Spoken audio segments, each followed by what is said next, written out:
স্টেশনে বা ট্রেনে এই ধরনের স্ক্যাম থেকে সাবধান। কাল ট্রেনে বাড়ি ফেরার সময় আমি কিছু জিনিস বা পোস্টার দেখতে পাই। এরকম পোস্টার আপনারা সবাই দেখেই থাকবেন প্রায়। তো এই পোস্টার ফ্লিপকার্ট, অ্যামাজন বা টাটা এইসব জায়গায় নিয়োগের জন্য পোস্টার দেওয়া থাকে, কন্ট্যাক্ট নাম্বার দেওয়া থাকে। এগুলো কিন্তু টোটালি ফেক অ্যান্ড ফ্রড হয়, প্লাস স্ক্যাম থাকে। আর এখানে ফোন করলে আপনাকে প্রথমে বলবে টাকা জমা দেওয়ার জন্য, এবং টাকা দিলে আপনাকে চাকরি দেওয়া হবে। টাকা যখন জমা দেবে আরও টাকা জমা দিতে বলবে, এবং তারপর কিন্তু এবং যাতে আপনি তাদেরকে মিথ্যা না ভাবেন তাই জন্য তারা অফিসের অ্যাড্রেসও দেবে, পিডিএফ সেন্ড করবে, কিন্তু সেগুলো টোটালি সবই ফেক। তো একভাবে মানে একটার পর একটা যখন আপনি বলবেন তখন একভাবে কিন্তু আপনাকে বলবে আবার টাকা জমা দিন, আবার টাকা জমা দিন, এবং এইভাবে কিন্তু আপনি আরও বেশি বেশি টাকা জমা দিতে থাকবেন।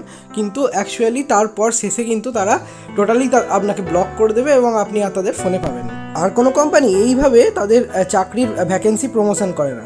তাদের যে ভ্যাকেন্সি সেগুলো কিন্তু তাদের অফিসিয়াল ওয়েবসাইটেই জেনুইনভাবে